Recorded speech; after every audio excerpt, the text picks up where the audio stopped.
اعوذ باللہ من الشیطان الرجیم بسم اللہ الرحمن الرحیم اللہم صلی علی سیدنا و مولانا محمد وعطرتہ بعدد کل معلوم لک۔ سامعین و ناظرین السلام علیکم ورحمۃ اللہ وبرکاتہ۔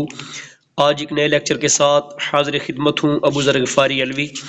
آج کے اس لیکچر میں ترجمۃ القرآن برائے جماعت دہم اس کے کورس میں شامل سورتوں میں سے پہلی سورہ مبارکہ سورۃ الانعام، اس کا تعارف، مرکزی موضوع، بنیادی مضامین اور مشقی سوالات کو لے کر کے حاضر ہوں۔ یہ ہماری کتاب ٹیکسٹ بک ترجمۃ القرآن المجید 10th کلاس، اس کا صفحہ نمبر 5 ہے، جہاں سے سورۃ الانعام کا آغاز ہوا چاہتا ہے۔ سورۃ الانعام قرآن مجید کی 6ٹھی سورت ہے اور 7ویں پارے سے اس سورہ مبارکہ کا آغاز ہوتا ہے۔ یہ سورت مکہ مکرمہ میں نازل ہوئی۔ اس میں 165 آیات اور 20 رکوع ہیں۔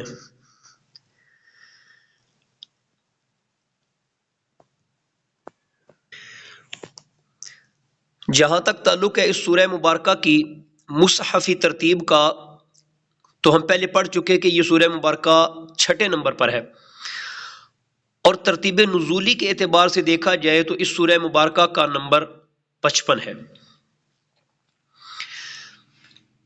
اس سورت کی آیت نمبر 136 میں الانعام کا لفظ مذکور ہے، جو انعام کی جمع ہے۔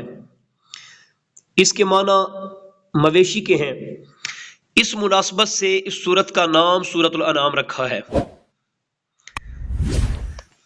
اس سورت میں ان مشرکین کے نظریات کی تردید کی گئی ہے جو اپنے جانوروں اور مویشیوں میں بتوں کو حصہ دار ٹھہراتے تھے، اور انہوں نے خود ساختہ عقائد سے چند جانور اپنے لیے حلال اور چند حرام قرار دے رکھے تھے۔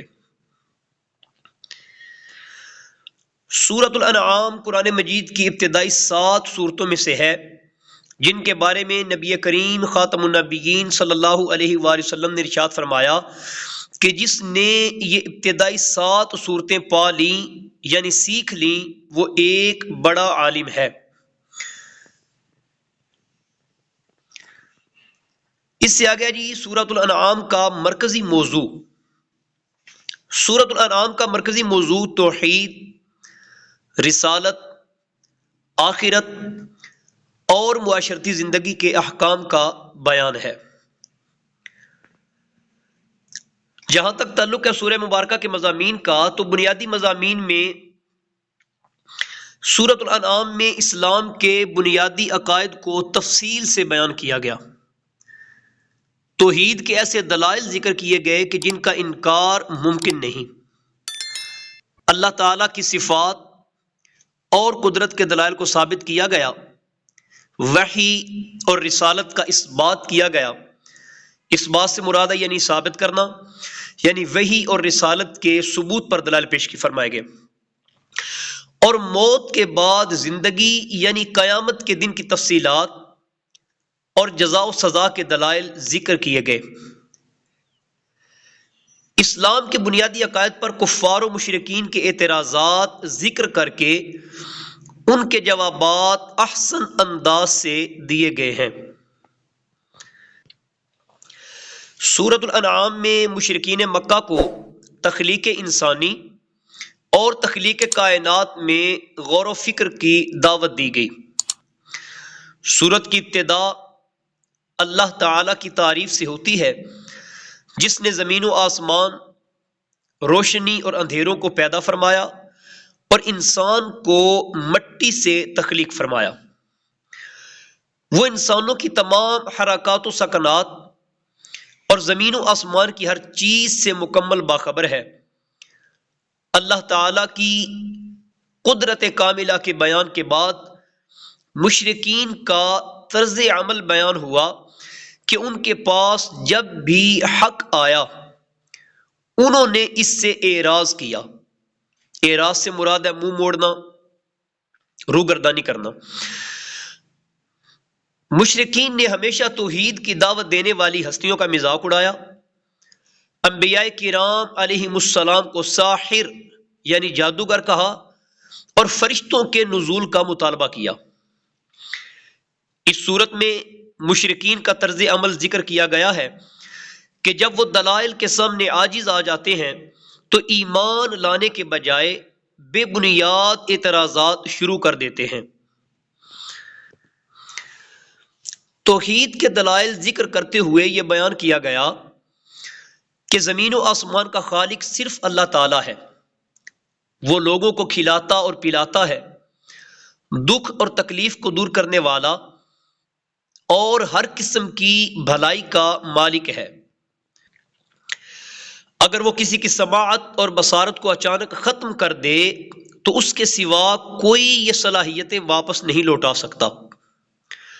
اس کے خزانوں اور زمین و آسمان کے غیب کو اس کے سوا کوئی نہیں جانتا۔ اللہ تعالیٰ ہی کے پاس غیب کی چابیاں ہیں۔ خشکی اور تری کی ہر چیز کا علم صرف اسی کے پاس ہے۔ اللہ تعالیٰ کا علم اس قدر وسیع ہے کہ روئے زمین پر کوئی پتا بھی گرے تو اس کے علم میں ہوتا ہے۔ وہی ساری کائنات پر غالب اور ہر چیز کی خبر رکھنے والا ہے۔ توحید اور قدرت الہی پر دیے گئے دلائل کے ضمن میں حضرت ابراہیم علیہ السلام کے ساتھ ساتھ دیگر انبیاء کرام علیہم السلام کا تذکرہ بھی کیا گیا ہے۔ یہ تمام انبیاء کرام علیہم السلام توحید کی دعوت دینے والے اور شرک سے بچنے کی تلقین کرنے والے تھے۔ سورۃ الانعام میں نبی کریم خاتم النبیین صلی اللہ علیہ وآلہ وسلم کو مخاطب کر کے یہ کہا گیا ہے کہ آپ صلی اللہ علیہ وآلہ وسلم وحی الہی کی پیروی کریں اور مشرکین سے اعراض برتیں۔ اللہ تعالیٰ نے آپ کو ان مشرکین پر نگہبان یا محافظ بنا کر نہیں بھیجا، یہ اپنے عقائد باطلہ پر جمے ہوئے ہیں۔ اگر ان کے مطالبے پر فرشتے نازل کر دیے جائیں اور ہر چیز ان کے سامنے اللہ تعالیٰ کی وحدانیت کی گواہی دے، یہاں تک کہ مردے ان سے کلام کریں، تب بھی یہ ایمان نہیں لائیں گے۔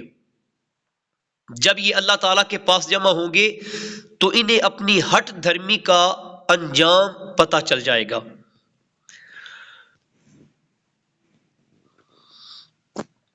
توحید باری تعالیٰ کے دلائل کے بعد حلال و حرام کے مسائل بیان کیے گئے ہیں اور مشرکین کے خود ساختہ اصولوں کی نفی کی گئی ہے۔ واضح کیا گیا ہے کہ چیزوں کو حلال اور حرام قرار دینے کا اختیار صرف اللہ تعالیٰ کے پاس ہے۔ مشرکین نے حلال اور حرام کے اصول خود بنا لیے تھے کہ فلاں فلاں جانور صرف ان کے مردوں کے لیے حلال اور عورتوں کے لیے حرام ہے۔ کچھ نے چوپایوں پر سواری کو حرام قرار دے دیا تھا اور کچھ نے چوپایوں کو بتوں کے نام پر وقف کر دیا تھا۔ وہ انہیں ذبح کرتے وقت یا ان پہ سوار ہوتے وقت اپنے بتوں کا نام لیتے تھے۔ اللہ تعالیٰ نے ان کے تمام عقائد و نظریات کو ان کی غلطی قرار دیا۔ بہتا ہوا خون، خنزیر کا گوشت اور جانور جس کو ذبح کرتے وقت اللہ کے سوا کسی کا نام پکارا گیا ہو کو حرام قرار دیا گیا۔ اسی طرح سورۃ الانعام کی آیت نمبر 151 سے 153 میں حکم دیا گیا ہے کہ اللہ تعالیٰ کے ساتھ کسی دوسرے کو شریک نہ ٹھہرایا جائے، والدین سے حسن سلوک کیا جائے، اولاد کو رزق کی کمی کے ڈر سے قتل نہ کیا جائے، بے حیائی کے قریب نہ جایا جائے اور قتل و غارت گری نہ کی جائے۔